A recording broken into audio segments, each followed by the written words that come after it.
Hello, everyone. Welcome.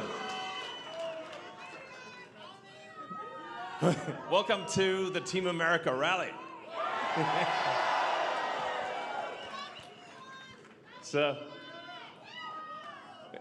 And I love you too.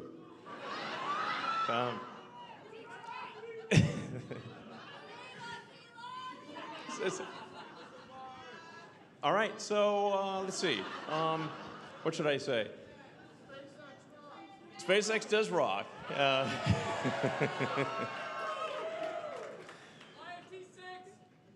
Indeed. Actually, I'm pretty excited about the possibility of SpaceX, and just generally becoming a spacefaring civilization, going beyond where we went in the past with where we went to the moon. It's crazy that we went to the moon over 50 years ago was the last time anyone went to the moon. And a lot of people think we didn't go to the moon, but we did. We did. Yeah, the Soviets would have called us out on that one if we hadn't gone to the moon. They would have called bullshit on that one, 100%. But yeah, we need to go back to. We should not just go back to the moon. We should have a moon base, like Moon Base Alpha, like an actual base with like a science station. That'd be sick, I think we want to become a multi-planet species and be out there among the stars. We want to make Starfleet real, so that if you should be able to go to Mars if you want to go to Mars. It'd be like amazing, Well, it'll take 6 months. So Mars is far. But we can do it. We can create a base on Mars and ultimately build a city on Mars and make life multiplanetary. I think that would be super cool. Yeah,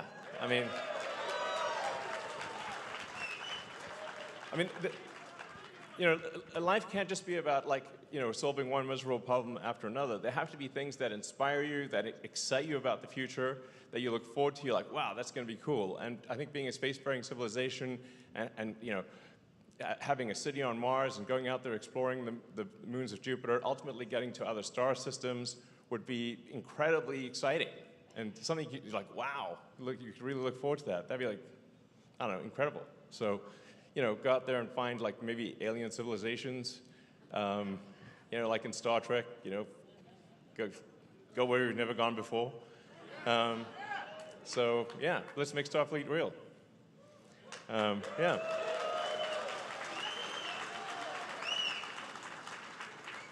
Meanwhile, back here on Earth, we need to. I think we definitely need to get President Trump reelected. That is so. That is I think incredibly important. I think we don't. I think America is great, but we want to be greater, and we want to do amazing things. And we don't want like the Apollo program to be our high watermark. We want to do great things in America. And I think we also want to preserve what has made America great. Things like freedom of speech, the right to bear arms, these things in the Constitution that are actually, important. You have to say, why did they add these amendments to the Constitution? It was because in the places that people came from, if you said what you wanted to say, you'd be put in prison or you'd be killed. And they took everyone's guns away so that they couldn't rebel against oppressive government. That's the whole idea behind taking the guns away. So I'm a big believer in the Constitution, big believer in what makes America great, and then we also need some obvious things like we need actual secure borders. It's like you, you're not a country if you don't have like a border. Like like what does it even mean to be a country at that point? You know. And I went to the border just to see for myself what it was like, and it was like it's like World War Z at the border. You know, like this is crazy, man. So obviously, I'm in favor of immigrants that. So, the insane government spending is driving the country into bankruptcy. Just like a person, if you spend too much, eventually you go bankrupt. The federal debt's growing by $1 trillion every 3 months. Our defense budget is pretty gigantic. It's $1 trillion, but the interest that we owe on the debt is now higher than the defense budget, over $1 trillion and growing. This is not sustainable. So we have to do something about that, or the country's going to go bankrupt. So that's an essential thing too. Well, we need you in the cabinet. Yeah. So that's why we need the Department of Government Efficiency.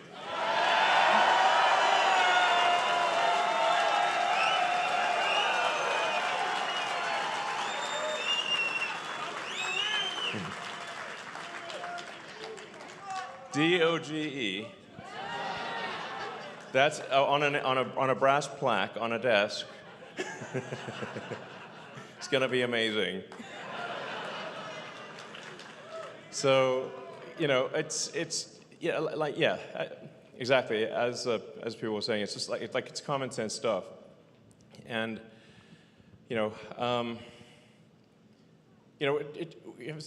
America really just needs to remain the land of opportunity, the land where your success is a function of how hard you work and your talent. Like if you're talented and hardworking, that should be the only thing that determines whether you're successful. That's it.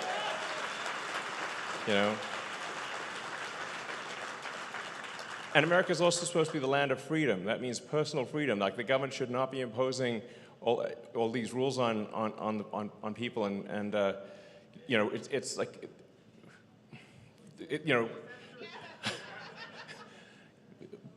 yeah. So government overreach is not cool. Freedom. Yeah, exactly. Twitter files. I mean, it was just nutty.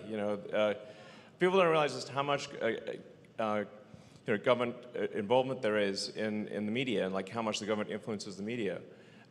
It's crazy how you'll see in fact I think like whoever's manipulating the media should mix it up a bit, because they're really not doing a great job. When they was a week before the debate between Biden and Trump, and everyone was on the media was saying Biden was sharp as a tack, sharp as a tack, sharp as a tack, sharp as a tack, sharp as a tack. I mean, like you should mix it up a little. Get a thesaurus. Okay. The NBC media puppets were just all saying exactly the same thing.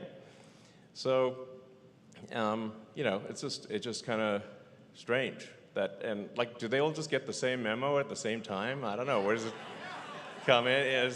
I want to see the group text. Okay, like, is there like an email copy list or what? Everyone say the same thing at the same time. Yeah, just total puppets. You'll see it next month. Yeah, exactly. Yeah, totally.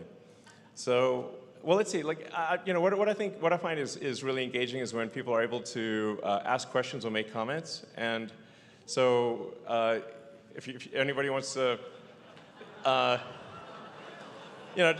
to keep the comments like reasonably short. Any monologue should be ideally kept to less than a minute.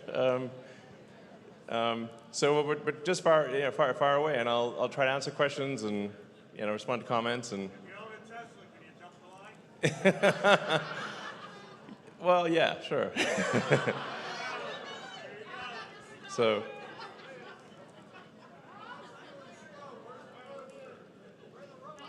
Hi. My question is, what makes you so interested in politics now? Why is this so important to you? Yeah, that's a great question. Okay, don't bring the mic that close. Whoa. Yeah, the question is why politics now and versus in the past I really have not been meaningfully involved in politics. So the reason is that I think we're at a crossroads. This time I think we're at a crossroads, a fork in the road of destiny. I mean, what I see happening under the sort of Biden and Kamala administration is a level of sort of government overreach and manipulation that is extremely troubling. And I also see really a deliberate attempt to import as many people as possible into swing states like Pennsylvania in order to ensure that there is a permanent one state, that America becomes a permanent one-party state. I mean, the numbers are truly staggering, and the sort of fake legacy media doesn't report on them. The only reason anyone knows about it is if you're on the X platform. But like it's crazy. But I mean, you're seeing like basically increases. This is from the government website, by the way, which is run by Democrats. So, like you're seeing like in some cases like 700% increases in the past 3.5 years in illegals in swing states. What a coincidence! And when you're talking about elections that are won or lost by 10 or 20,000 votes, and then you bring in 200,000 people, and then you put them on the fast track to citizenship. This is without considering any cheating. This is legalized. That if that happens over the next 4 years, there will be no swing states. They're importing voters. That is I think that's obvious to anyone who looks, and we will have a situation like we have in California, where it's a one-party state. California is a supermajority Dem state, and so it's one-party rule. And if you have one-party rule, that's not a democracy. So I think either action is taken now.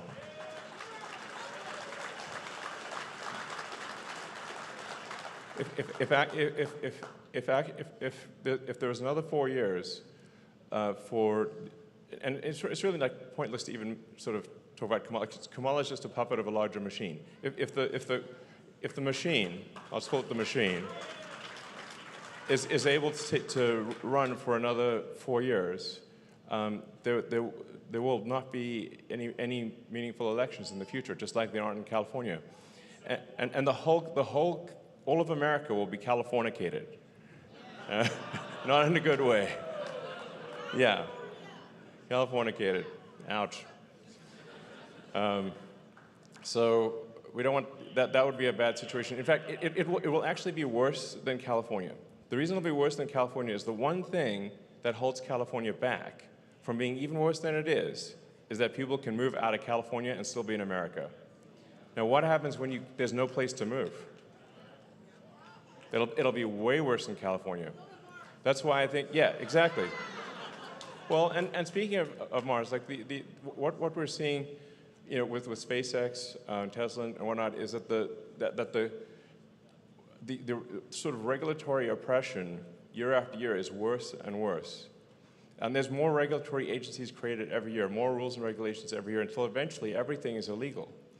We had our rockets sitting on the pad for 2 months, ready to fly. How is it possible that SpaceX could build a gigantic rocket faster than the government could move paper from one desk to another?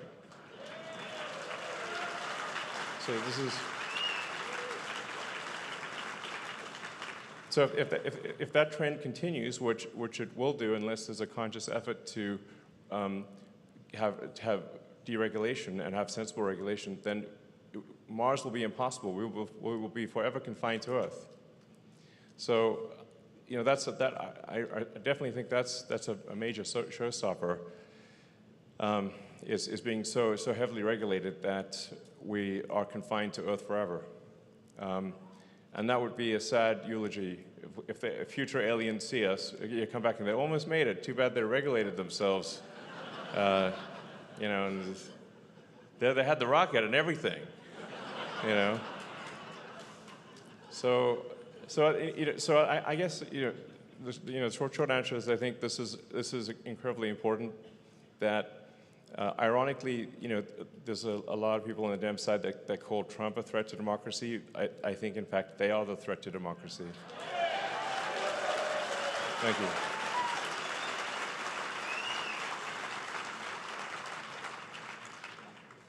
What is that? Hi, Elon. I want to thank you for coming. I'm from Deep Blue, Northeast Philadelphia, and I just want to say thank you for all you've been doing, your contributions. And my question is, did you expect the impact that buying X would have on the world and the United States, free speech, even into the America PAC movement? Yeah, well, I mean, the reason I didn't realize it would have as big of an impact as it has come to have. But the reason I felt that it was important to acquire Twitter was because I could feel the walls closing in. It was outrageous that they suspended the account of a sitting president. I mean that's insane. And I think it was only a matter of time before they suspended my account, frankly. And for sure, given the stuff I've said lately, they would have suspended me 6 ways a Sunday. I mean, really, Twitter and pretty much all the social media companies and Google and everyone are controlled by far-left activists. That's the truth of it. And so then, how do you know what's real when it's all filtered through a far-left San Francisco, Berkeley lens? They just manipulate the truth constantly. You can't even find the truth if you Google it, because Google's, put it on page 6. And I mean, I don't want to pick on Google too much. I mean, I have a lot of friends there, but it's very easy to tweak the results, because the joke goes like, what's the best place to hide a dead body? Well, second place of Google search results, because nobody ever goes there. So you don't really have to, in order to hide information, you don't have to delete it. You just move it to the second page, and it's just people don't go there. Buy Google too. Yeah, that would be tough. That's a tricky one. But hey, at least there's one place where you can find out what's actually going on, what's real, and that's the X platform.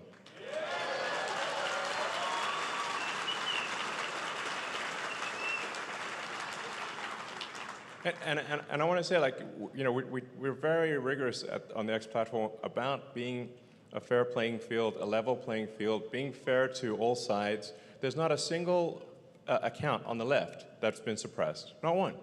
No suspensions, nothing. I believe in being fair. And once in a while we do get like a request for something on the right that's, would be slightly censorious, and we're like, nope, we're not going to do that. So, we are rigorous about being fair. Unlike the prior regime, we are actually fair, and we want both sides to say their piece, and to let there be a free debate, and let the marketplace of ideas, work, and let the best ideas win, and that's the right thing to do.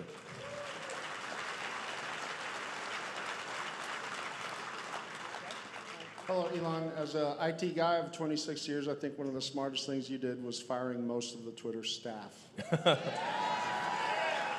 Yeah. Everyone's talking about corruption in the election systems, in the DOJ and judicial system. I personally think a lot of that is because of blackmail data stored on government servers.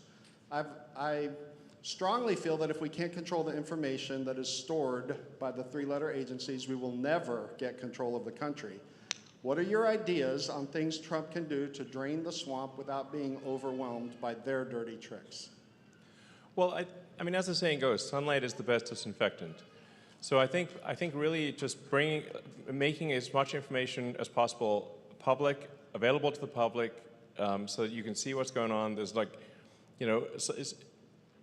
I mean, I do have a top secret clearance, but I have to say, like most of the stuff that I'm aware of, a top secret, like the reason to keep it top secret is because it's so boring. Yeah, I mean, so, but I think like the strong bias with respect to government information should be to make it available to the public. Like it should be, let's be as transparent as possible, like fully transparent, unless it's like a massive risk to the country, like it's like, we don't want to give, like, say, exact instructions on how to make a nuclear bomb or something like that, But unless there's a genuine risk to the country, all information in the government should be public. Yeah.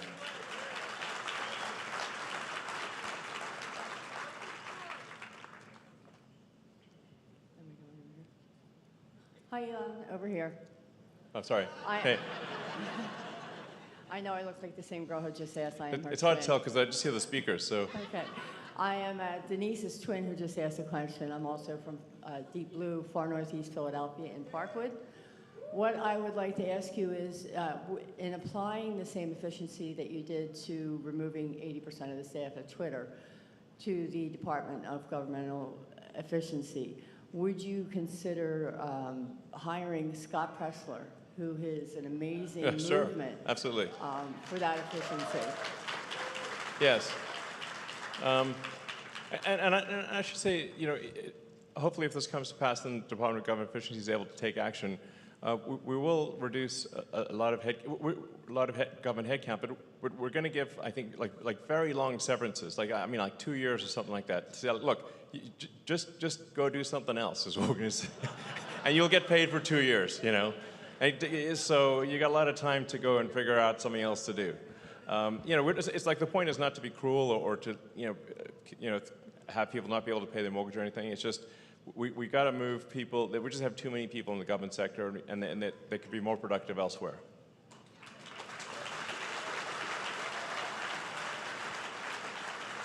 Hey, Elon. It is a pleasure. Me and my best friend started a company when we were 21 years old. We're going to be the next biggest beef jerky company in the U.S., I promise that. But what advice do you have for young entrepreneurs like us to conquer a challenge that seems almost impossible from the beginning? Well, I mean, generally, I think just try to make a good product or service, and I mean, it's not. It's really that, it's like you have to say, like, what is a useful thing that you could do? Like, maximize your usefulness. What is if there's like what is that product or service that you want to make? Beef jerky, the best beef jerky. Okay, great. So you want to make the best beef jerky? Just go ahead and do it. And then you have to sort of just explain to people why it's. Well, first of all, you need to make sure it is in fact the best beef jerky. And then you need to then explain to people why it is. And so if you have both the reality and the perception of something being the best beef jerky or whatever the product may be, then I think you'll find it will be very successful. Thank you. Yeah. The company is Open Road Jerky. Check us out. All right, sounds good.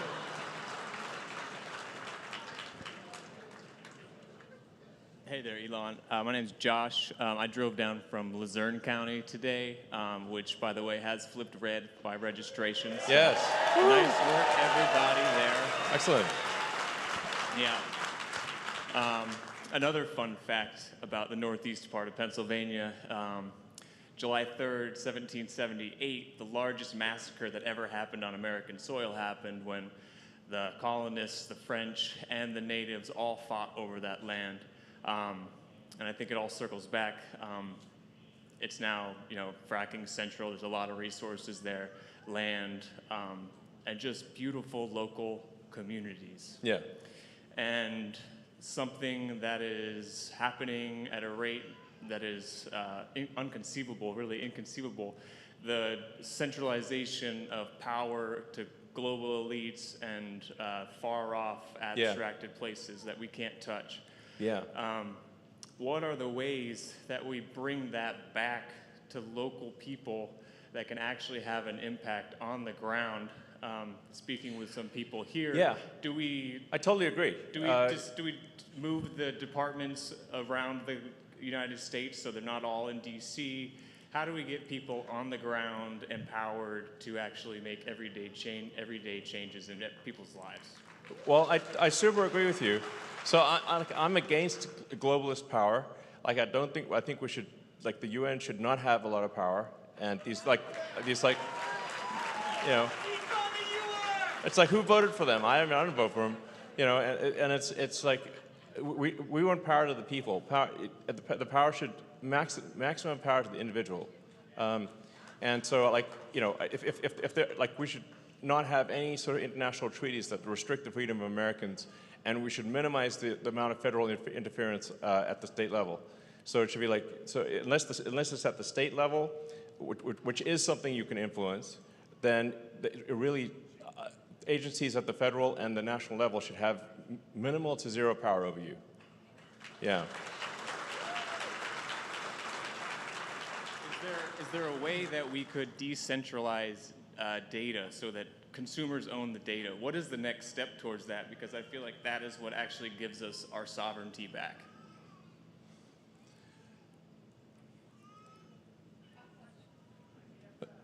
Well, I guess I'm not sure how to decentralize the data.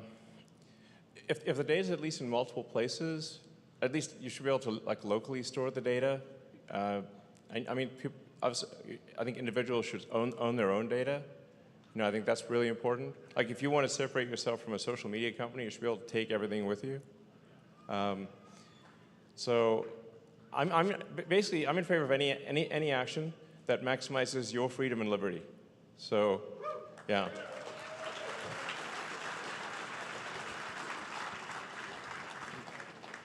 Hey, Elon. Tesla shareholder owner since 2015. I own an S-Plaid. Thank you for making that thing because it's awesome. It's my daily driver. It's so much fun. But my heart is with SpaceX. And so my question is, how will you, with Trump, be able to deregulate so that we can get more launches and get to Mars? Well, absolutely. That is a major factor for supporting President Trump. Is that you know if the sort of Kamala puppet machine happens, there's going to be just more and more regulations, and this slow strangulation by overregulation will continue. But Trump is very enthusiastic about deregulation, which is not to say we don't want any regulation. We just want sensible regulations. And I think if President Trump is elected, we can actually take those actions, and we can cut the strings. Like I feel like America is like Gulliver, tied down by a million little strings, and we need to cut those strings and free the giant.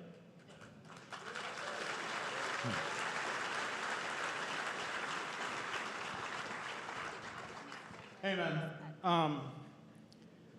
Thank you so much for doing everything you're doing. Welcome. This is going to be a little long, but I think you're going to get a kick out of it. Okay. It's a sad story that turns into something funny you'll probably like. All right.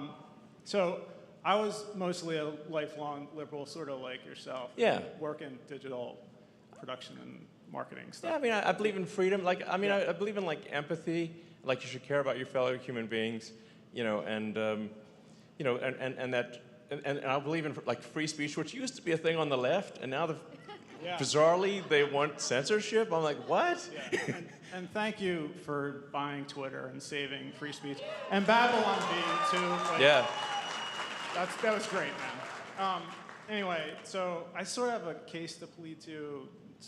Sorry, it's a little long. Anyway, I can't get into the details because there were legal issues and stuff, but years ago I had my life destroyed by crazy woke people because I was injured. I lived in Los Angeles for about 13 years. Yep. And when I wanted to seek out, a court case and stuff, I had someone in the legal system look me straight in the face and tell me, you're not the right kind of white guy. This isn't gonna play out well for you.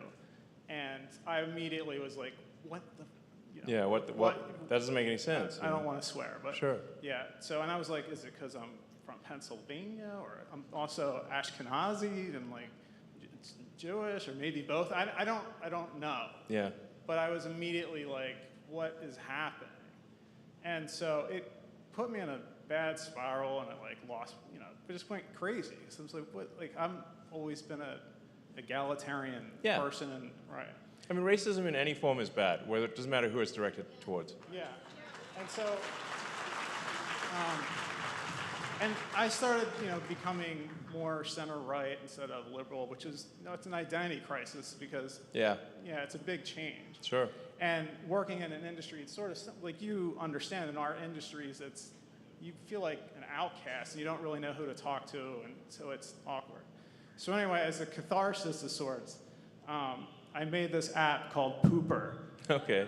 And so it lets you put animated pooping animals on your text messages. Okay. And it's been charting for years, so like since I made it. It sounds funny. Yeah, so I think you'd like it just because, sticking pooping animals on like Mark Cuban's, if you're talking to him, you can like stick it on his face or his text message and stuff. Yeah. And, right.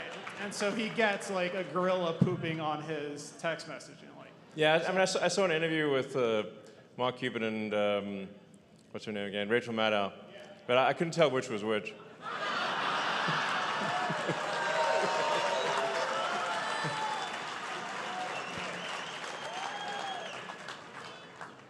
So my question is, would you, because this destroyed me, I was really badly injured.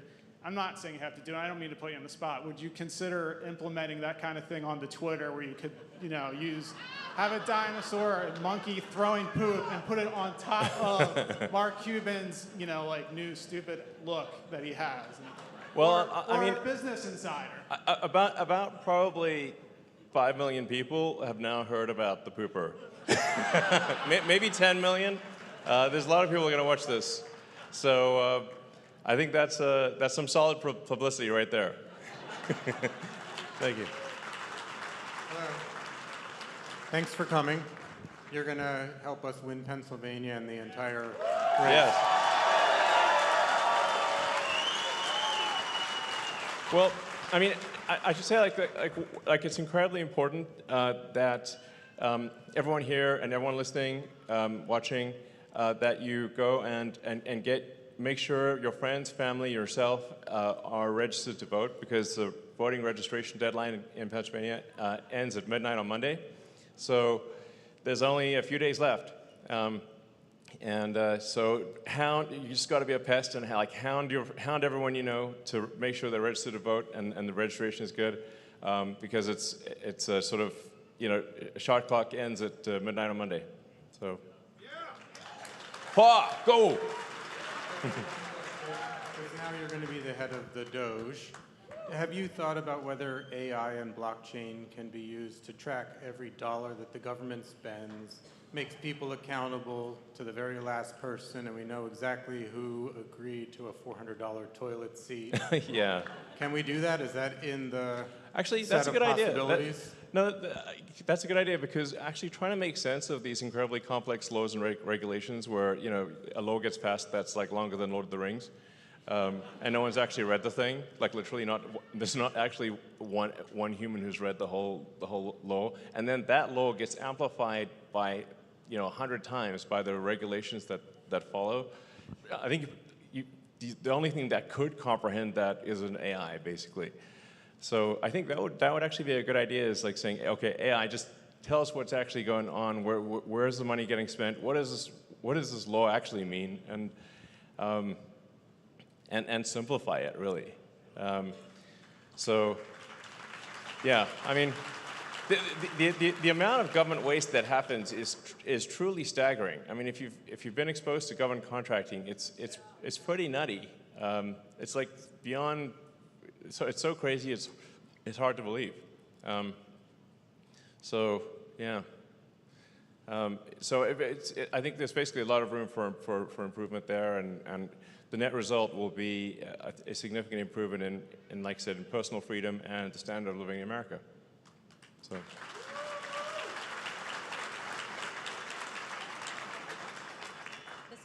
Hi, Mr. Musk. It is such an honor to be here with you. I am actually a former mainstream media journalist. I now teach martial arts in the city of Philadelphia to kids and also in Camden. And I find that the character skills that they need, they get through martial arts, not so much through the education they're getting. And with my journalism background, That's great. I did martial arts too. It's great. It is a very healthy thing for kids to do, I think. Yeah, and adults too. Yeah, I will spar you anytime. Okay. My question is, I have such like a strong desire for truth that I feel like looking at X, but also coming to events like this is the only way that I can truly feel that I confidently know what you're saying and how you're saying it, which I appreciate. Yes. What do we do for kids so that when they get older, they can see through it? Because what they're learning now, I think, falls short of not just the character, but also their ability to discern their own opinion. Well, yeah, that's a good point. I think teaching kids critical thinking is very important. They should be taught critical thinking. It's like a mental firewall. You teach kids critical thinking at a young age, and just teach them the types of fallacies that they're likely to encounter, the sort of forms of trickery, like straw man fallacy, or sort of there's like the various ways that that information that like media or people will trick you, and just kind of immunizing kids effectively against that, I think early on would be a very good thing to do. Basically, just teach kids, like, don't be skeptical about what you're told. It may be true, it may not be true, or it may be that often there's a certain percentage chance that it is true, and you want to consider the evidence, weigh the evidence to decide what is the probability that a certain thing is true or not true, and then when you hear more evidence, then you change the probabilities. I mean, generally, like I believe in the sort of physics approach to thinking, which is that you're always you're always weighing the probabilities that something is true or not true, or that there may be a third explanation, and be very open to new facts changing your mind. So.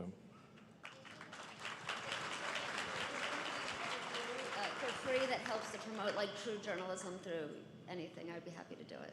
It would mean everything. Well, thank you. I think I actually think that what we want to move to is really systems like X and other social media platforms too, hopefully, where you really have the sum of the voice of the people.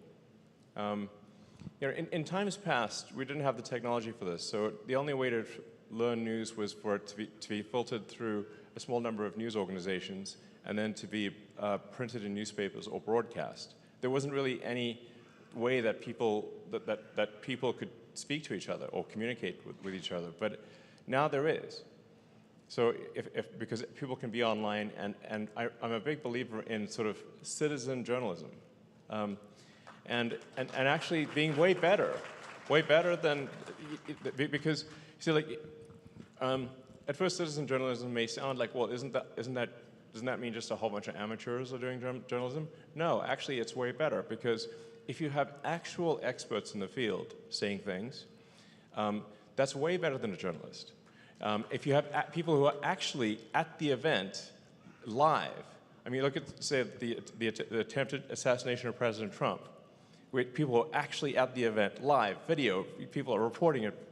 That's the kind of thing that is actually far better information than filtering it through a small number of publications, which ends up being controlled by maybe 5 editors-in-chief. There's like 5 people that control all the news.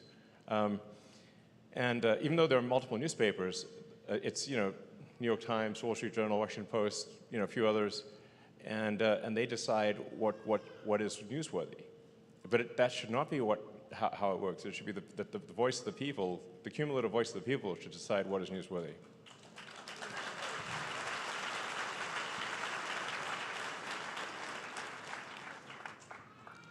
Thank you.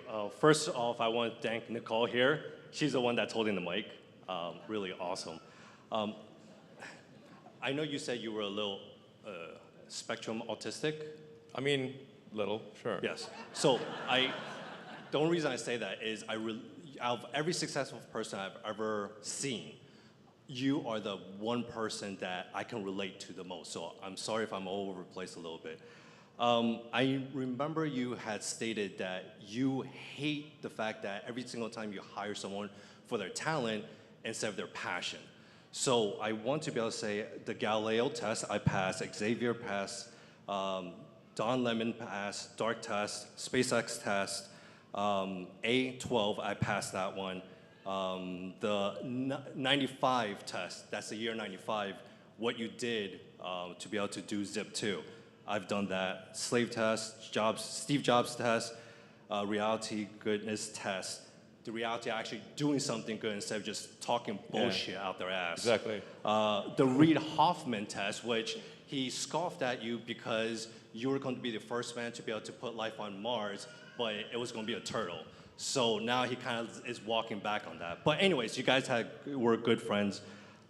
So I want to, I would classify myself, the easiest way is PNS, quantum engineer, and my friend Brandon, and my wife, Theo, and Brandon is over there.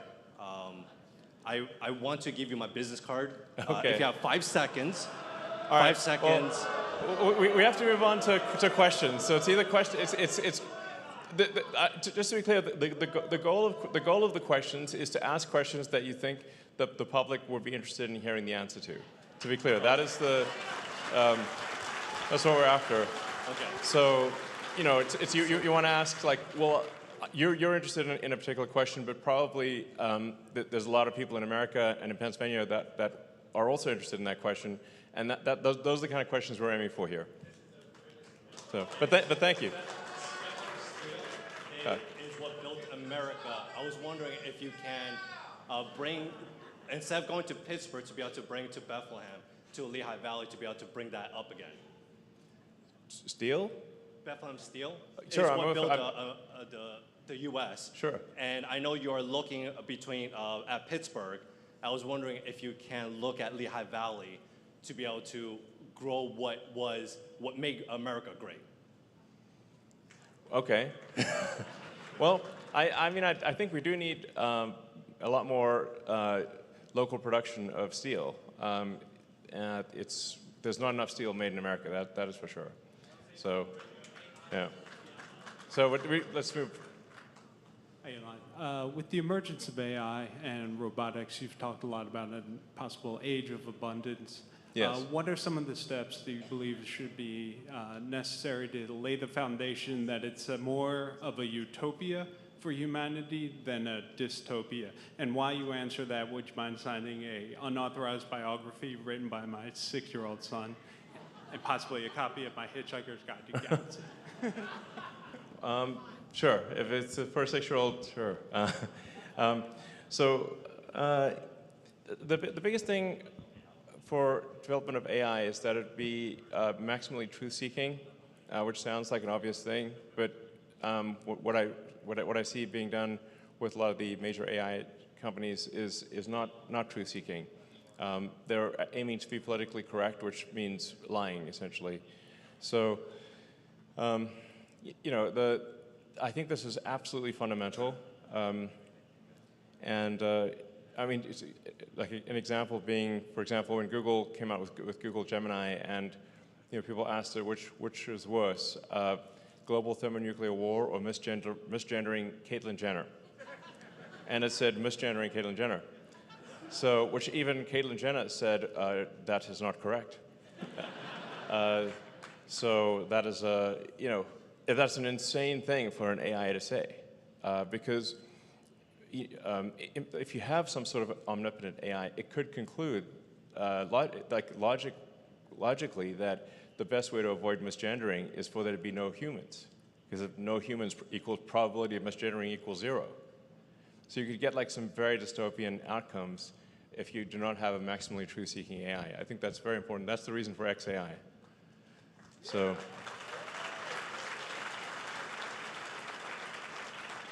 You can't have an AI built on a throne of lies. Hi, Mr. Musk. My name is Dave Cochran. I am so ecstatic to be here. I do have the uttermost respect for you, sir. Thank you. I'm going to try to keep, I wanted to bring in my sketchbooks. I'm an inventor. They would have been stacked this high. But I'm not here to pitch my ideas. I really want to know, are you going to play a part in the office once we get Trump in there and Yes. do things and maybe incorporate the space program in other areas of the country? I tried to move to Florida. My mother's 90. I want to be part of it.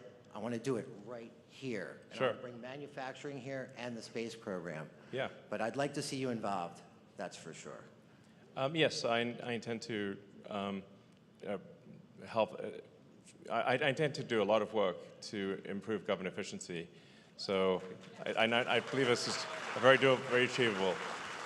So, like I said, it's really like we need sensible regulations, but we can't have insane regulations. I mean, when I looked it up, I think there was something like 428 agencies federal agencies that exist.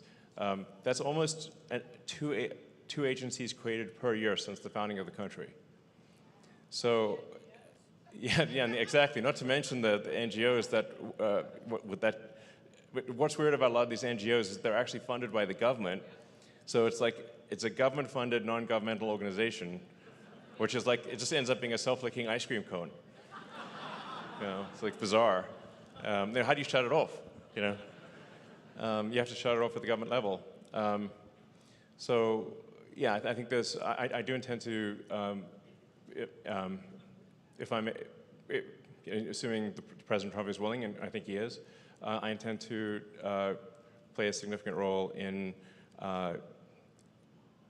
in making government efficient. Just, I tend to be quite literal, you know. so just, and I think it would free up. I think it would allow for so many things to be done that are incredibly difficult to get done.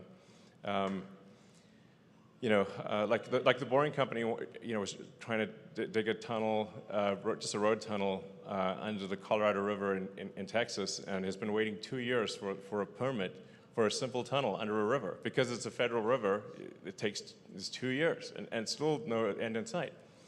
Yeah, it's ridiculous. Can't get anything done. It's illegal. So. On the subject of transparency, January 6th, there were there's a single attempted act of violence where the 2 pipe bombs at the Democrat and Republican headquarters. The government released a picture of the pipe bomber sitting on a bench, talking on a cell phone. It was time-stamped. We know there's video cameras probably every 5 feet in D.C. Right. Why haven't they announced who the pipe bomber is? Well, maybe he is a federal employee. Maybe. Maybe. Clear on Twitter. some detectives on Twitter, I think, were pretty clear that it was obvious who it was. Well, can't they just tell the truth? Yeah, I mean, well, I think if President Trump is elected, we're going to get to the bottom of a lot of these things, you know. So I think it's going to be like massive data dump, and then have at it. Take a look at all the information, you know. So yeah. So I mean, maybe there's an innocent explanation. Maybe there isn't. Let's find out. Hi, Elon. I know you're a bit busy, but were you to start another company, what would it be? Would it have anything to do with helping more schools be like Astronova? And what is the future of Astronova? Well, I have to say, I'm not chomping at the bit to start another company. I have 17 jobs, and then another one, I suppose, with the Department of Government Efficiency. Although I think improving government efficiency will be really helpful in advancing space and a bunch of other things, and just freeing, people around the country to do what they want to do. I think as far as education is going, I think actually AI is going to potentially be a very good educator. You know, because the AI basically will know all the facts and is infinitely patient and can move as fast as you'd like. And I think there's a lot of opportunity for AI teachers to be extremely good. So, thanks. Elon, thanks for all you do, and congratulations on getting Booster 12 back to the Megazilla. Thank you. Yeah. Well, this SpaceX team is is an incredibly talented team. It's an honor to work with them. Yeah. Very impressive. And relating to X, would it be possible to train XAI on federal, state, and local regulations and financial data so that the citizen journalists can investigate and analyze all the finances and all the laws and regulations so that they can help identify the discrepancies that exist? Yeah, absolutely. I totally agree with that. So. I mean, there is this fundamental challenge that happens, which is that laws and rules and regulations are immortal. And so every year, there's more rules, regulations, and laws, and they don't die because they're immortal, but we're humans, we're immortal, we do die. So that you get this accumulation over time. Historically, what has caused a reset of the laws and regulations has been war. Now, we'd like to ideally avoid war, but we still need this massive reset of regulations and reduction of regulations, ideally without the forcing function of war. But it is an interesting thing that the longer that there is peace and prosperity, the more rules and regulations will accumulate until eventually everything's legal. So that's why I think it is essential that we have a very conscious effort to reduce the laws and regulations, or eventually no one will be allowed to do anything. Yeah. Hey Elon, I'm Lucas, and I have a question for you. What's the best advice for your children? Best advice for kids? Well, generally my advice is just to try to be as useful as possible to society. You know, be a good person and just try to, you know, give more than you take. You know, that's a big deal. Yeah. Hi, Elon. I'm curious with the explosion of AI and ML, what your thoughts are on reforming the Nuclear Regulatory Commission so that we can provide all the electricity needs, not only for hyperscalers, AI and ML, but also to make electricity more affordable for citizens. Yeah, in fact, I think that the dangers of nuclear power are greatly overstated. You know, so I think that we should, you know, especially with the latest technologies. I mean, you can actually make a nuclear reactor where it is literally impossible to melt it down if you tried to melt it down. Like if your goal was to melt down this nuclear reactor, the new designs, you will not succeed. You know, you can go in there with a flamethrower and a whatever, doesn't matter. And bomb the place, doesn't matter, it's still not going to melt down. So if you're in a situation like that with advanced nuclear reactors, then there shouldn't be any regulatory issues with that, because what really matters is the safety of the public. So I think that there should be significant reform on the nuclear front. Mr. Musk, my name is Dave. Excuse the patch. I had Mohs surgery a couple of days ago. It's super embarrassing. But it took a lot to get up here with that. I integrate AI into businesses, and we have to use OpenAI right now because they're the only API. And so we have to train it like crazy to get it not to do woke things. Hoping that Grok has an API soon. It will actually. We'll be releasing the API very soon. Oh, awesome. Okay, Yeah. great. My Cybertruck drove me here this evening, my son and I, so thank you for that product. And my question is Space Force.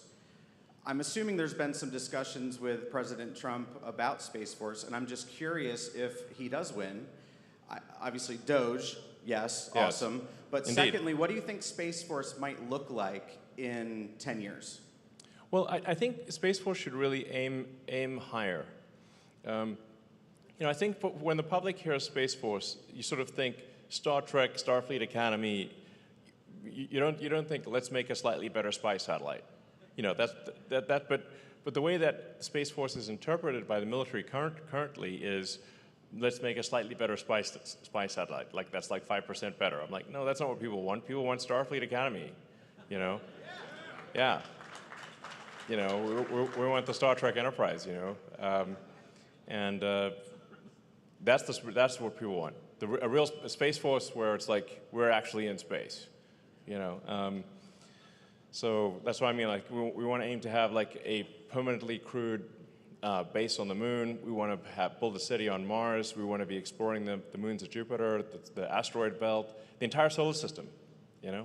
And if you decide that you want to go to Mars, you should be able to go to Mars. That would be super exciting. Be a real spacefaring civilization would be fantastic. Yeah.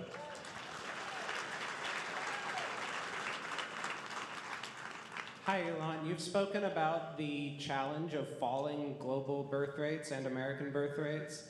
Is that something you've spoken to Donald Trump about? And it seems like the richer we get, the worse it gets, and you can't really pay people to have more. Nothing seems to work. What ideas do you have for that? And is that something that you have spoken to him about? Thank you. I have mentioned it to him.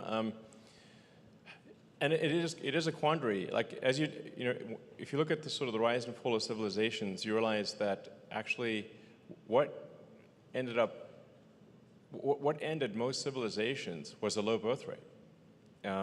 That is an extended period of prosperity seems to cause birth rates to plummet. And it's somewhat counterintuitive. When a society is under stress, birth rates increase. So if you look at, say, ancient Rome, the birth rates were super high when they were fighting the Carthaginians, and Rome's very life was at stake. Birth rates were all-time high. After they defeated Carthage and ruled the Mediterranean, the birth rates plummeted. And to such a degree that Julius Caesar even tried to pass laws like in 50 BC or something like that to give an incentive for any Roman citizen that would have a second or third child. So they were having birth rate issues in 50 BC, which is pretty wild. And that was also true of really basically every civilization throughout history. So it's how do you avoid this birth rate collapse, it's a sort of prosperity trap. I don't have a great answer for that, except I think if we can at least bring it to conscious awareness that we need to continue as a civilization, like no humans, no humanity. And at least it's a topic of conversation. It's like, hey, it's something we should do something about. And we definitely want to get rid of this ridiculous notion that there are too many humans on Earth. This is false. Yeah. There's a lot of people who think that the environment can't sustain this number of humans. It's totally untrue. We could double the population of Earth and still not have a significant environmental impact. So, if you could fit all of the humans on one floor in the city of New York. So that's like 8 billion humans sounds like a lot, but actually, if you're, say, if you're in an airplane and you're going from here to LA or wherever, and you look down, how often do you see a human? If your goal was to drop a ball on a human while flying from here to LA, you'd have a hard time. So the actual density of humans is very low. And Earth's capable of easily having far more humans, and should, in my opinion. So.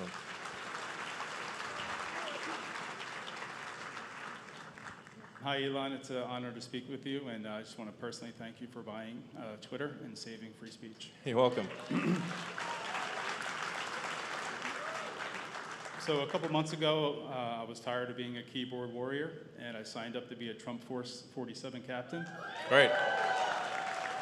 and I've knocked over 200 doors, just trying to get people to get out and vote for President Trump. Great, thank you.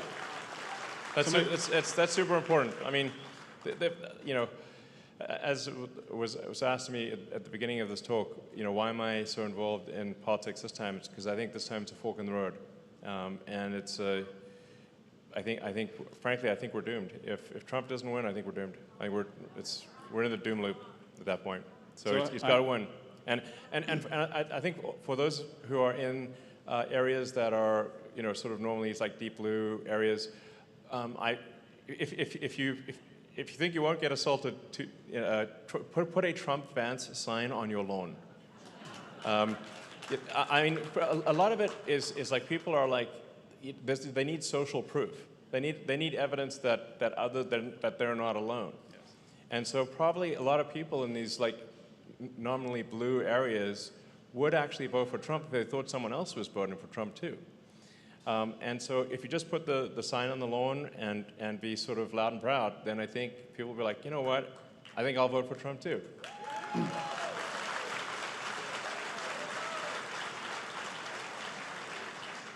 So I have a rhetorical question. Can you buy Disney and fire David Muir? Now that's a real interesting idea. So DEI has become a cancer in our corporations. It really has. And I was wondering if there's anything realistically that the federal government can do or the Equal Employment Opportunity Commission to put a stop to this. Yeah, I think they should, the government should be actively saying that it is illegal to discriminate on the basis of race, gender, or anything else other than merit. It is illegal. It's not right. It's you know, it's not morally right, it's not legally right, and it doesn't matter who you're discriminating against. The point is not to have discrimination, but a different type of discrimination. The point is to not have discrimination. That's the whole idea. Yeah. Good evening, Elon. First of all, thank you for all you're doing, and thank you for being you. Well, I appreciate the kind words. Thank you. In the book, All the Glitters, the mystery behind the glitter conspiracies is revealed, and the details of Mission X is exposed, where SpaceX is utilized to deposit a layer of glitter above the atmosphere, which deflects the red and infrared light away and cools the planet. My understanding is that this is sort of being kept secret because you don't want environmentalists or other people to come in and regulate and stop it from happening. Why isn't the public being made aware that it is essential that Donald Trump be elected for this to happen? Because Trump will not have to ask permission to save the planet. He'll just do it. And I'm just wondering if you feel the same sentiment. And then there's also been some rumors on the internet that you're going to not only do this, but then you're going to use it and charge the other countries of the world to support it. You're going to lower the deficit, another source of income, and there'll be no more wars between electric vehicles and oil fossil fuels.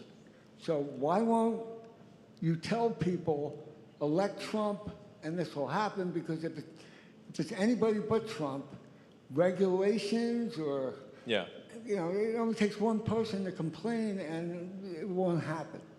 Well, I think it's for sure true that when we've got so many regulatory agencies and there's so many rules and regulations, I mean, like basically Washington D.C. is like a sea of brake pedals. Like everyone's got a brake pedal, but nobody's got an accelerator. We're going to add some accelerators. So, because all they want to do in D.C. is stop anything. You know, so you know, it's just a sea of, I just call it a sea of brake pedals. Like it's brake pedals in all directions. And how can you make progress if you've got a sea of brake pedals? It's not possible. So we're going to get rid of a bunch of the brake pedals and add accelerators. My question was, how do we stop the steal? And is there a way to have a database on X where we can track all the votes? We all send our votes to you to track it, and then we can tell who wins? Or is so much, even down in Georgia right now, they're already flipping votes on the machines, and how do we stop the steal? Well, I recommend posting, any evidence that you have for voting fraud or irregularities or causes for concern, just post it on the X platform, and then people can, support it or say, well, either support it or debunk it, one of the two. But I mean, I do think there's generally an issue that we have, a fundamental issue, which is unless we have voter ID, and like. My opinion is we should have no, and I say this as a technologist who likes technology, and I like computers, but we should not have computers do voting tabulation at all. It's far too easy to hack a computer. I know how to hack a computer. And government software is the easiest thing to hack. So it's not the best software. So we should, in my opinion, we should have paper ballots only. It should be in-person voting with ID. End of story.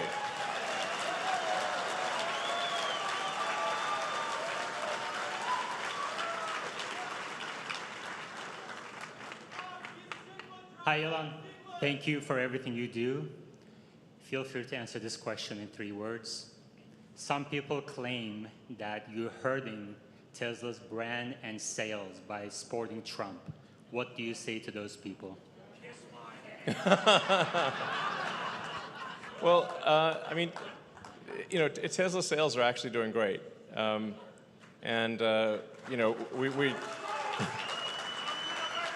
We're hitting all-time highs. So I think, really people care about the quality of a product and as opposed to the, whether they agree or disagree with the CEO's views. I mean, the CEO of any given company is going to have political views. But at the end of the day, what matters is that Tesla makes a great product, and people like buying great products. So that's it. Hello. Hi. Hey, thanks for coming and being here. I think I understand your vision for challenging the existing cell phone syndicate, but I want to know when the X phone's coming out. Man, I sure hope we don't have to make a phone. That's a lot of work. I mean, if there's like, I mean, well, the idea of making a phone makes me want to die. But if we have to make a phone, we will, but we will aspire not to make a phone. I do think that the various companies and Apple and Google Android and whatnot, they need to make sure they don't have a heavy hand in like the App Store and whatnot, or they will create a forcing function for there to be a competitor. But man, I dread the idea of making a phone. But if that turns out to be necessary, we'll do it. But hopefully, it is not necessary. Yeah. So, all right. Hey, Elon. First things first is JCal is on my cap table. All right. Great. And my question is, I grew up in Spain, right near where your brother got married. Oh, cool. And in Asturias. And comparing cities back home to cities here, it's like incomparable. How does one fix, I go to our great city of Philadelphia, how does one fix the problem of people living on the streets?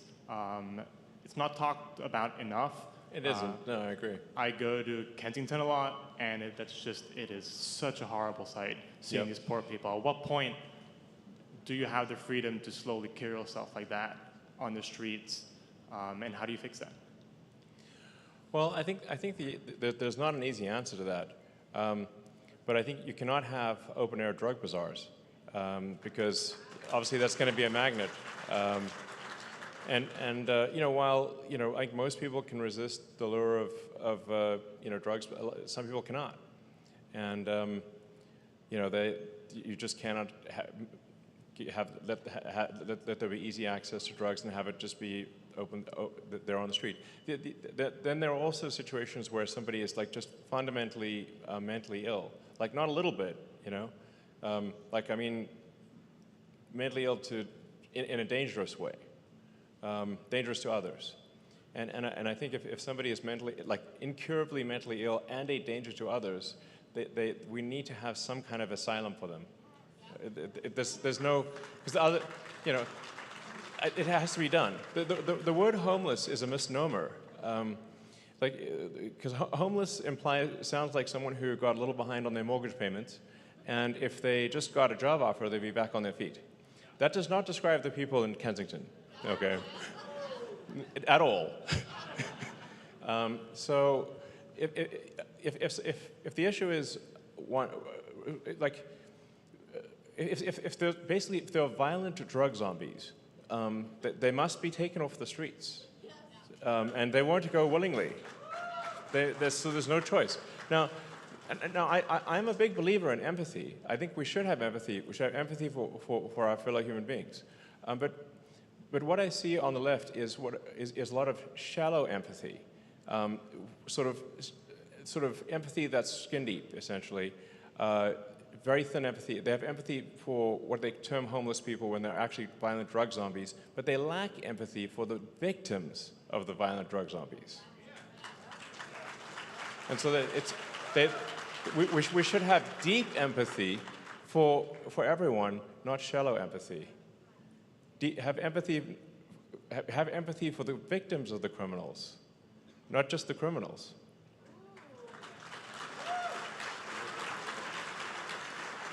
Hi, Leon. My name is Hans Moyer. I brought some plans here to solve all our problems. I'm going to give them to this young lady here, okay? Wow, okay. I have some good news. The Washington Times, the most conservative voice in our capital, endorsed President Trump for another term, so that's good news. Great. My question today to you is, when your children come to you and, you know, they ask you why is so much war in our world, what do you answer them as far as, you know, where does peace begin? Well, I mean, the reality is actually, if you say war per capita, it's actually quite low. So that it's not that there's no war, it's just that we now hear about war anywhere at all.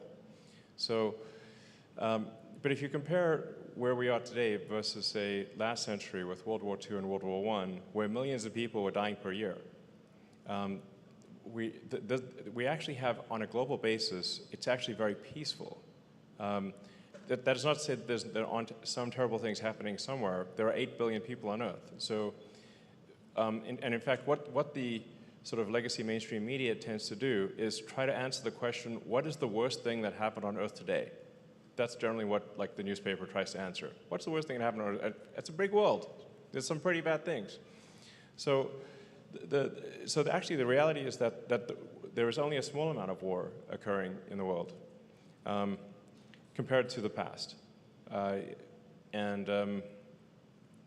historically, humans have had a lot of war, of course. But I think actually for countries, say, like the United States, the issue is that we've had peace for such a long time that we are a victim of prosperity. It's sort of, and this, when you have peace for such a long time, you have this accumulation of rules and regulations that binds society. That's why I call it the slow strangulation by overregulation is what happens in peacetime, and a dramatic decline in the birth rate. And we, you know, the decline in the birth rate it's not something we've ever evolved to react to. Like if you said, there was like a Thanos situation where somebody would snap their fingers and half of people would be dead. Be like, well, that's terrible. Well, that's actually what's happening with the birth rate. Yet there is no reaction. Why is there no reaction? At the end of the day, you still have half the people. I mean, look at, say, South Korea. Birth rate is 1/3 replacement. 1/3. That means fast forward to the future, 2/3 of South Korea is gone. Poof, gone. More than Thanos. Why is there no reaction? Why are we not reacting to the absence of children? We should have, in my opinion, just as strong a reaction to the absence of children as to the death of humans. Because in both cases, the people are gone.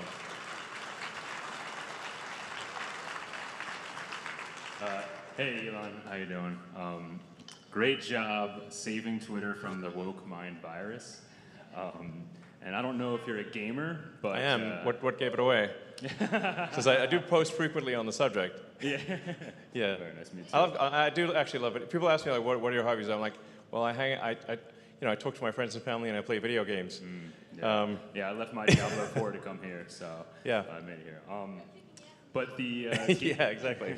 But the gaming industry is starting to see some results too, being a victim of the woke mind totally. virus. Yeah, I agree. And so I was wondering, with recent flops like make video games great again. Yeah, exactly. With recent flops like Conquered and Dustborn, games are prioritizing pronouns and things like that instead of actual gameplay. Yeah. So I was wondering, have you ever thought about making your own gaming studio and making an impact in the industry? You know, if there's one thing I could say that would be a fun thing to do, it would be to start a gaming studio. Because I do actually intrinsically love video games. And I think actually if you apply sort of AI to video games, you could really make it just some incredible, make incredible video games. So yeah, I think just generally for content, the problem with like the sort of DEI and the woke mind virus is that it kills the art. You know, it's just like as soon as when you can see something that is forcibly imposed on the story and it's discordant, it destroys the art. And now it's hard to enjoy the story. It kicks you out of the story because you can just feel that you're being lectured. We're seeing it in movies and TV and all that kind of stuff. It's like, let me just enjoy my video games. Exactly. I know, come on. Not video games, too. All right. Hi, Elon. As a child of science fiction and being raised on Asimov and the grandeur and the beauty that came through his stories, I'm teaching my daughter the same thing. She's 6 years old. Yeah. And we've had conversations watching all of your rocket launches. And she's asked me, when can we go for a walk on the moon? So I have to ask, what's a realistic timeline for me to take my wife and my daughter to the moon and go for a walk? Well, that's a great question. Well, with our goal with Starship is to enable anyone to go to the moon or Mars or elsewhere if they want to. And I think that is actually genuinely possible with a fully reusable rocket. You know, the fundamental breakthrough that's needed to make life multiplanetary and for us to be a spacefaring civilization is full and rapid reusability, which is what we have for every other form of transport. You know, we've got, our cars are reusable, our planes are reusable, bicycles, horses, they're all reusable. But rockets historically have not been reusable. They've been single use. And that means you've got to have a whole new rocket every time you fly, which obviously makes it extremely expensive. But with Starship, we're close to achieving full and rapid reusability. And that then drops the cost of space travel by literally 10,000%, like no exaggeration. It's like 10,000% improvement. It's insane. Well, it's the difference between, if you have to refuel your car or get a new car. What's that? That's a really big cost difference.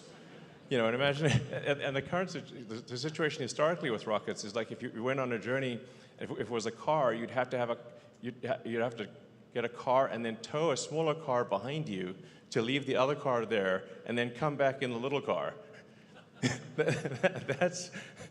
Which is insane.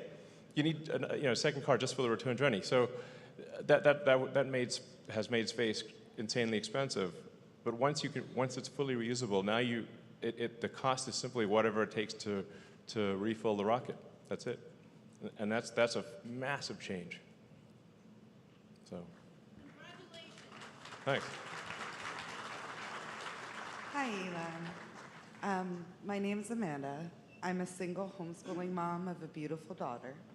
I chose to do this because of the inefficient education being provided through this country's public school system. Yeah, I think our education system is messed up. I mean, they're just like indoctrinating kids with like crazy ideas.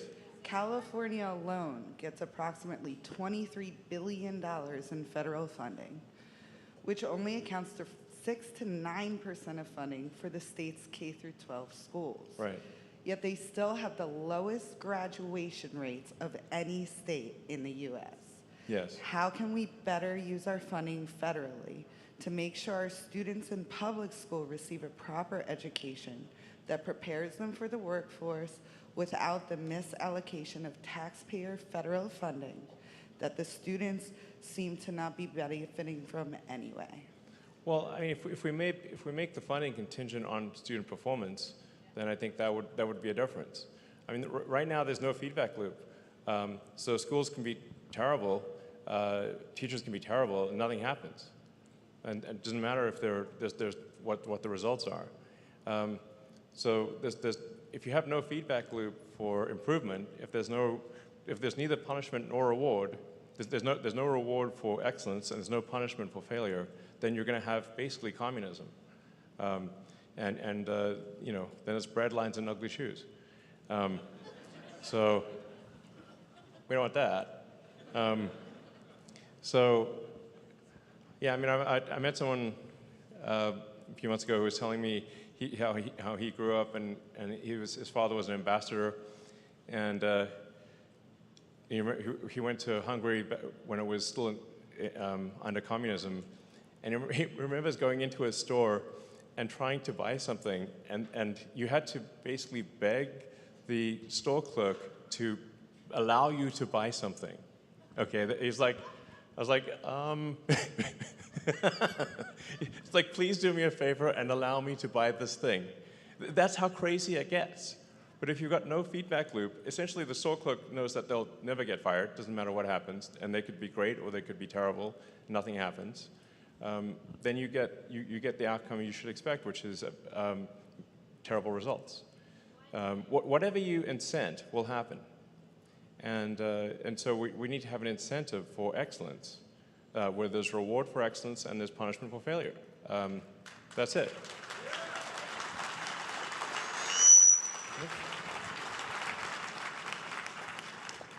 Hi, Elon. My name is Finn, and I actually go to your alma mater, the Wharton School of Finance. All right. And I serve as finance director of the UPenn College Republicans. Shout out CRs. That's good. Shout out Penn CRs. And I just want to ask you, I know like this is the moment. We're in Pennsylvania, and we need to re-elect Donald J. Trump as U.S. president. How do you recommend I do my part in going about that, being a fearless leader on the campus that you were once a part of, right? But also navigating these layers and layers of just communists that kind of control every institution in this country? Well, I mean, I think just, well, with respect to this election, like I said, I think being loud and proud is a good idea. Like, wear a Trump T-shirt, put a sign on the lawn, you know, wear a MAGA hat, you know, type of thing. I mean, honestly, it's like, at this point, it's just like, yeah. And then if people confront you, say, yeah, that's right. That's how it goes. So, yeah. So, yeah, man. But like I said, I think if this really is a pivotal election, super big deal. You know, it's really a difference between freedom and opportunity, or oppression and you know, communism, essentially. That's what we're looking at. So I think this is if Donald Trump is not elected, I think this is the last election. Yeah. Hey, Elon. This was not planned, but I'm also a current undergraduate studying business at the University of Pennsylvania, who, as a young man, really takes great inspiration in your work and story.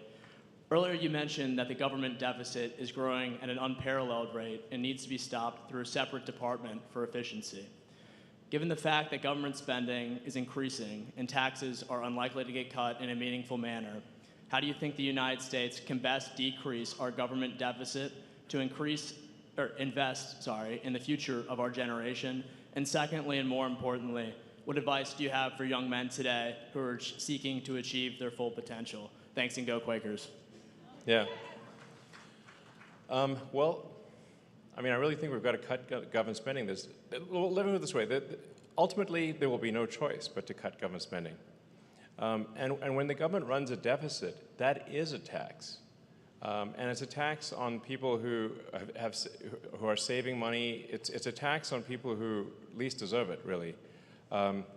Because inflation, so that everyone understands, the only thing that causes inflation is government overspending, because the checks never bounce. When the federal government writes them, the checks never bounce. So government overspending is taxation. It's just a pernicious form of taxation that shows up in the rising price of goods and services. So the only answer is to dramatically cut government spending and have it be efficient. Spend on what is only what is necessary, and spend it well. That's the path to prosperity, and any other path leads to doom. So it's got to be done. Yeah. I mean, in terms of general advice, I'd say it's like try to be as useful and productive as possible. I do think we have an over-allocation of really smart people in America in finance and law. So that's both a compliment and a criticism. That we should have more smart people in sort of manufacturing and basically producing goods and services than in finance and law. I think we over-allocate to finance and law in the U.S. So like a good test would be like you're on a desert island. Who do you want with you? A lawyer? Probably not. So it's not to say that we shouldn't have lawyers, but just we should maybe not have as many lawyers. And so I think if you want to say like, what would be a useful skill to have if you're stranded on a desert island, and aim for that. Hey Elon, thanks very much for coming, and thanks for everything you're doing for the human species. And I wanted to know what you think, like where you see humans 1,000 years from now, assuming there isn't a nuclear situation, and what you think about the nuclear situation currently and non-proliferation. And you talk a lot about at these events and in your interviews going to Mars in order to safeguard humanity. But there's a lot of things that can occur that could affect the whole solar system. So what do you plan to do about that as well? The whole solar system? I mean, well, look, I think if we can just, I do think that there is an important threshold where if we're able to make life multiplanetary, meaning like that you can get to the point on Mars where Mars can grow by itself even if the resupply ships from Earth stop coming, that's the critical threshold where the probable lifespan of civilization is dramatically greater. So it's not enough just to go to Mars and have like a small base or something like that. You've got to actually have enough resources on Mars that if resupply ships stop coming for any reason, and it could be that things on Earth ended with a bang or a whimper, and currently it's trending to end, it's sort of tragic, currently things are trending to end with a whimper in adult diapers because of the lack of birth rate. So, but as soon as we can make life multiplanetary, sustainably multiplanetary, the probable lifespan of civilization is dramatically greater. And I think that's really the fundamental test, is can we get to that point before civilization collapses? Can we make life sustainably multiplanetary before something happens on Earth to prevent that from occurring? And if we do, the future is exciting and bright. And Mars may one day come back and save Earth, just like America came back and saved Europe and saved the rest of the world. 3 times last century. 3 times. 3 times America saved the world last century. And what a disaster would have been if America had not existed. And one day, Mars may play that same role on Earth.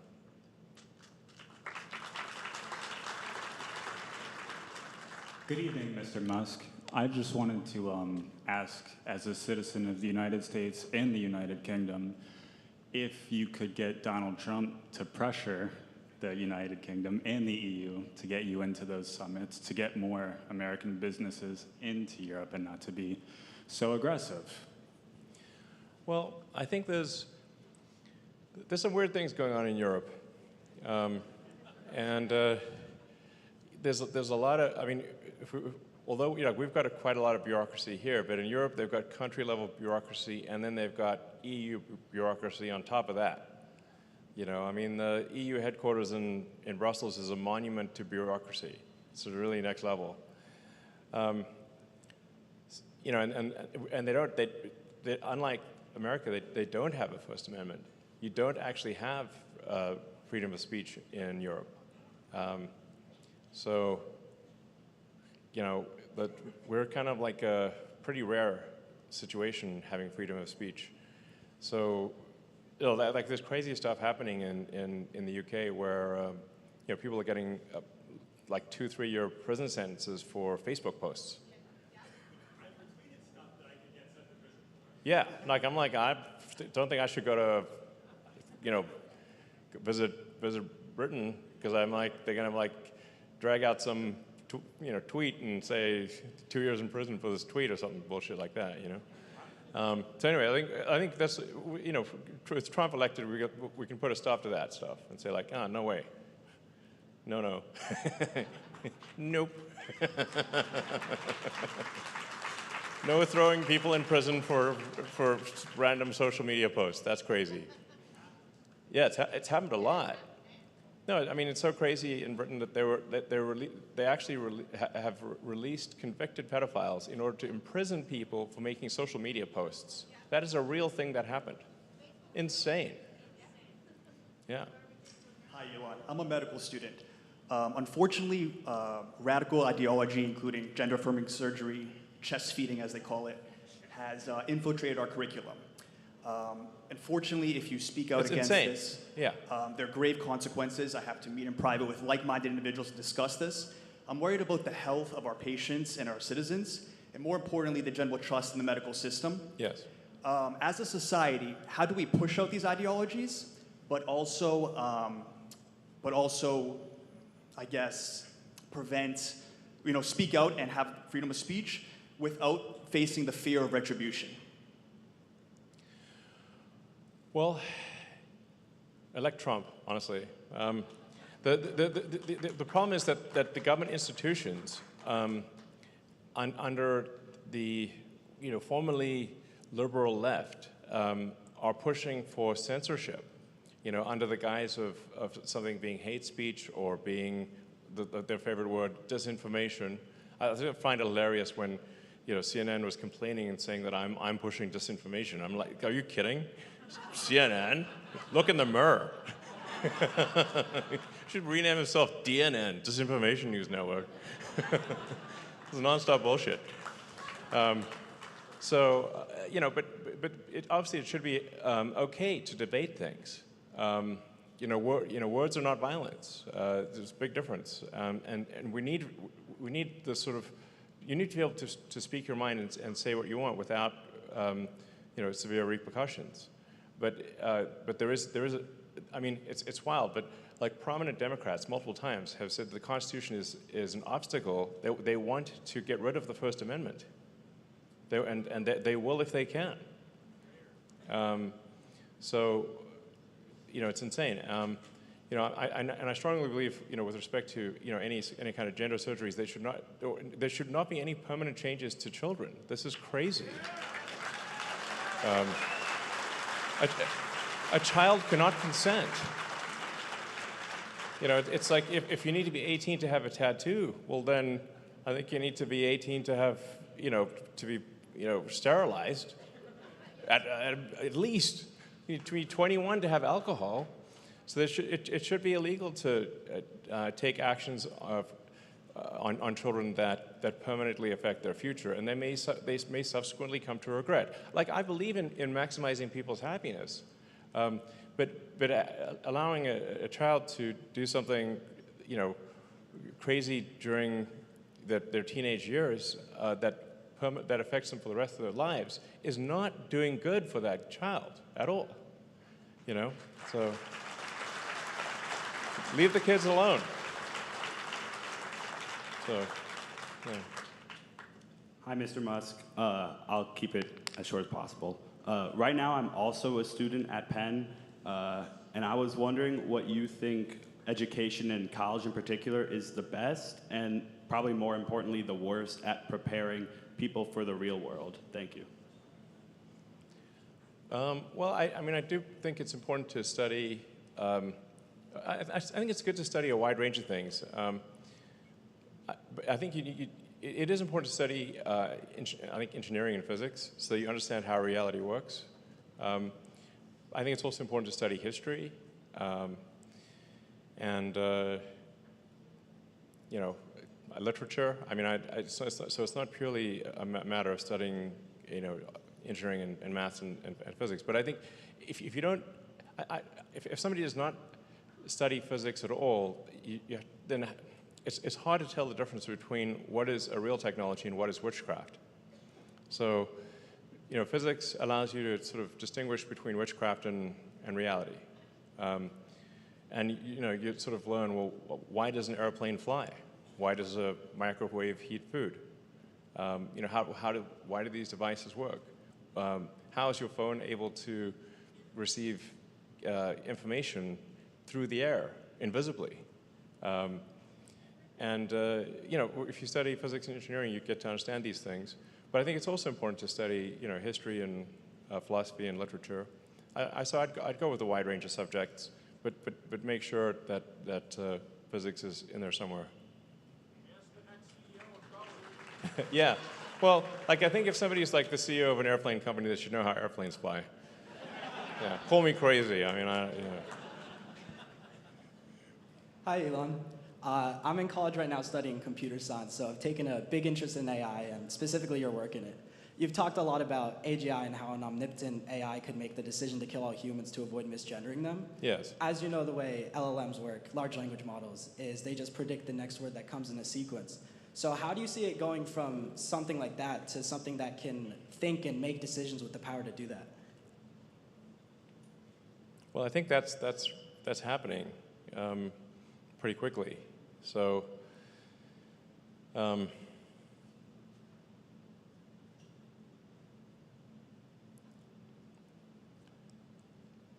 yeah, I think when you distill any given field down into its first principles, essentially, I think you can almost think of intelligence like a compression problem, where for any given field, it can be physics or any field, you can distill things down to their most basic axiomatic elements, the things that are extremely likely to be true, and then you can reason up from there to reach a cogent conclusion. I think if you apply that sort of first principles compression to a field, and then you decompress it and can test the results against reality, then AI is capable of innovation and discovering new physics. But this is a esoteric subject.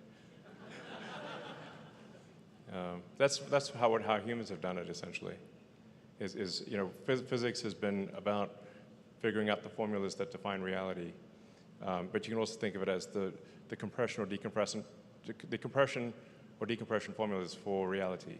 If you have a starting point and you run the physics formulas, you will eventually get a reality like us. Economics is a simple subject. Hi, Elon. My name is Lev Parado, and I am the designer of Asteroid, the zero-G indicator for the Polaris Sonic Curve. My question is, when are we going to send kids under the age of 18 to space? We need to have other generations to space to start a colony. We do, absolutely. Well, I think it should be, if Starship is ultimately successful, which I think it will be if it's not stopped by the government, then anyone who wants to go to the moon or Mars or elsewhere will be able to go, which includes kids and families and anyone who wants to go and kind of homestead on Mars, essentially, which I think would be very exciting. It will not be, to be clear, going to Mars at first will be difficult and dangerous. So not a luxury expedition, but a difficult one, much as the creation of America was. Thank you. Yeah, I think I could probably do a few more questions, and then we'll call it a night. Thank you. This is such an honor. Thank you so much, Mr. Musk. I want to thank you for everything you're doing, and God bless you and your family. Thank you. We're talking about such amazing things, our future, but to bring everybody back to reality in 18 days, it's the decision on whether or not that future will happen. So we're in Pennsylvania, the battleground state, and there's an anxiety because they're saying that we're not going to have a count for a couple days. So we don't know exactly what to do. You had suggested using Twitter to show what we're seeing. If you could elaborate on that part of it. Yeah. I mean, really, essentially, if you have any concerns or you feel like there's anything inappropriate happening, then you should definitely post it on the X platform so that people are aware of it. Yeah. Since you have all of our information, I personally would volunteer if, who knows what's going to happen. If you need bodies for Chad counting, whatever had happened in the past, I would volunteer, and I would think everybody else in here would be offering to help. All right, well, thank you. Thank you. All right, I'll just do two more questions. So one more there and one more there. Okay. Hi, Mr. Musk. I'm not able to vote yet, but I still enjoy educating myself about our political world. My question is, how can a young American prepare themselves and inspire others for a rapidly evolving political and social world? Well, I guess you want to. What's the future you want to build? I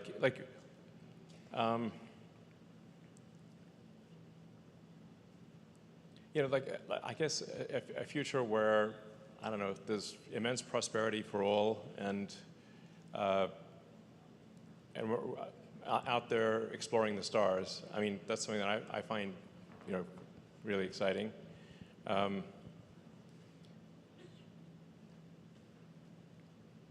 Reach for the stars, yeah. That's what I think. Yeah. So. My name's Brody. I'm a college Republican at JMU. Today's actually my 19th birthday. Happy birthday. A week ago, I would not have thought that I would have the opportunity to talk to you. I was just wondering, what advice would you give to a college freshman, and also why hasn't Tesla bought Rivian? Well, I wish Rivian the best. I hope they do well. The car industry is a very difficult industry. There's only two car companies, U.S. car companies, that haven't gone bankrupt, and that's Ford and Tesla. And Rivian's going to have a hard time. It's just insanely difficult to compete in the car industry. That is a hard problem, I have to say. In fact, if it were not for not just one, but two technology discontinuities, one being electrification and the other being autonomy, I think Tesla could not succeed without solving both. Not just one, but both. So, all right, well, I'd like to thank everyone for coming. It's been an honor. It's been an honor talking, and I'd just like to encourage everyone out there to get everyone registered. The shot clock is running out. We've got until midnight on Monday. Get every friend, family member, strangers on the street, everyone you can find, get them registered to vote. And let's win this election. Let's go.